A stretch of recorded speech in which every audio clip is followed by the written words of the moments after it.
go อ้าวสบายดีเนาะพี่น้องเราทำตัวหัวเล็กเชียงนองนะครับสิมาเฮ็ดสูตรใหม่เนาะมื้อนี้เนาะข้าวผัดเนาะอาหารลาวโดยตรงเลยนี่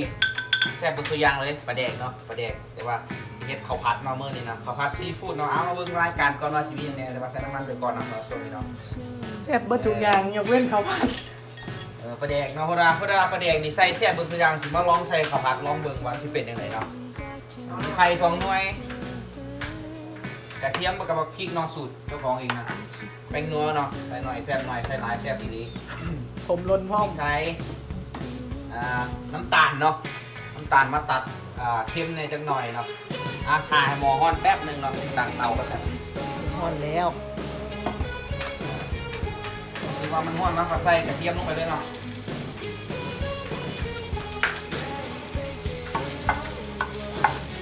บวกไปเลยใส่น้ำมันก็แล้วแต่เข่าหน่อยเข่าร้ายเนาะเจ็บเก่า5 อาหารนั่นเอง จนถึงในออก นี่ประมาณนี้เนาะเพราะว่าใส่น้ำมันบ่หลายเนาะอันนี้หมอนบ่ค่อยติดปานใดเนาะ ต้องใส่ไข่บ้าง นี่บางกระเทียมหอมแล้วเขาก็เอาไข่ใส่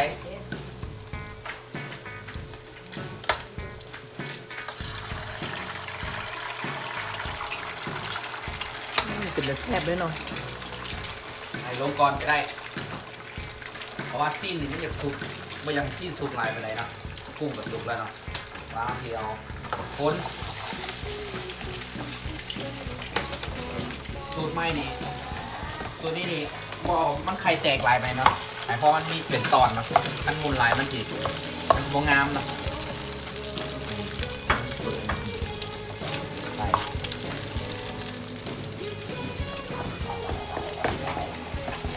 ประมาณนี้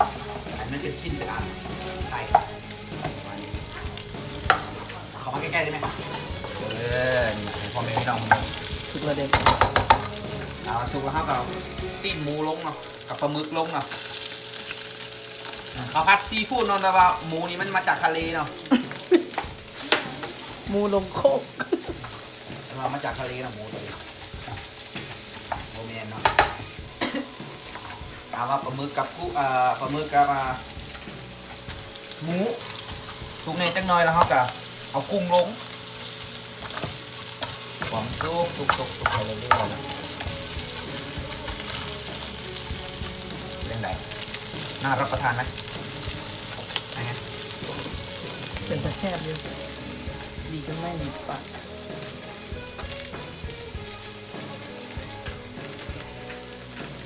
หอม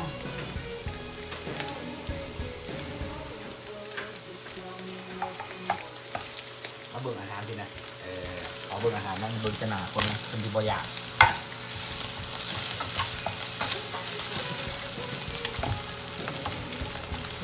หมูซุปเนาะ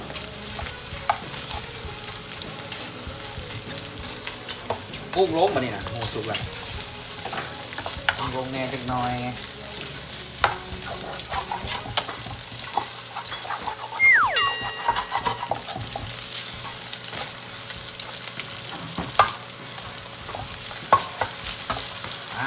เพราะว่ากุ้งเขาลวกมาเนี่ยจักหน่อยนึงละเพราะว่าบ่อยากให้มันเสียเวลาหมูก็สุกละหมูก็บ่หนาเพราะว่าอะไรเข้าลงเนาะเป๊ะคนๆเข่ามันแตกเนาะ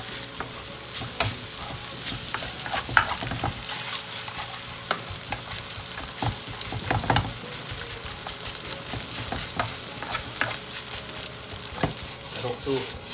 พี่กีกระดูกได้เป็นเชฟเก่านะขนาดจะถึงไล่ออกนะกระดูก ดกไหม นี่ โอ้คือเนาะเขาจะห้องกระดูกว่ะ กระดูกกระสะ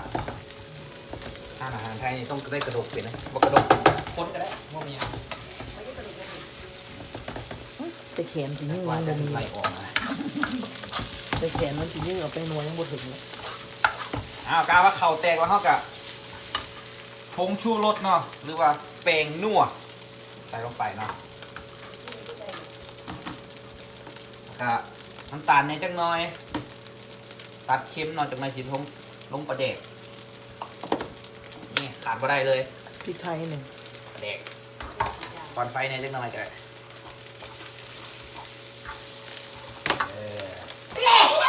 อู้ จะปลาแดกปลานี่นะมันหน่อยนึงมันหลายมันเลยพอมันสีเค็มเนาะ แล้วมันเค็ม คนต่อไปแบบนี้หอมปลาแดกเนาะคล้ายๆ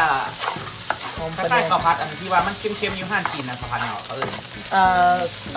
salty fish chicken fried rice นั่นแหละมันคือคล้ายๆเนาะ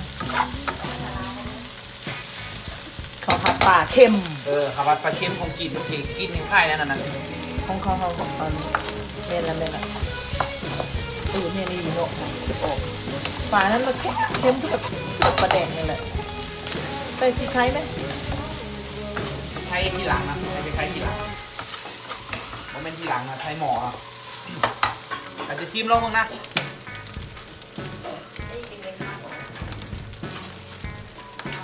ซีมือ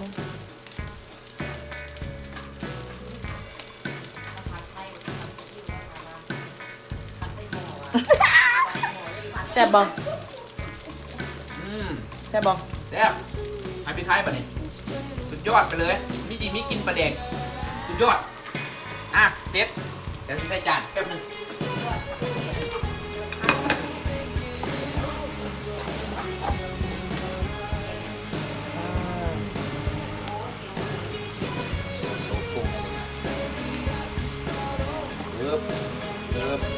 กุ้งมี2ตัว 3 ตัวเนี่ย ตัวที่3มันตัวที่3มันวิญญาณกุ้ง หมอนี้มันบอกคอยติดตัวไหนนะ เป็นแซ่บแน่นอน นี่ล่ะ โอ้ ข้าวผัดปลาแดกได้กินได้เลย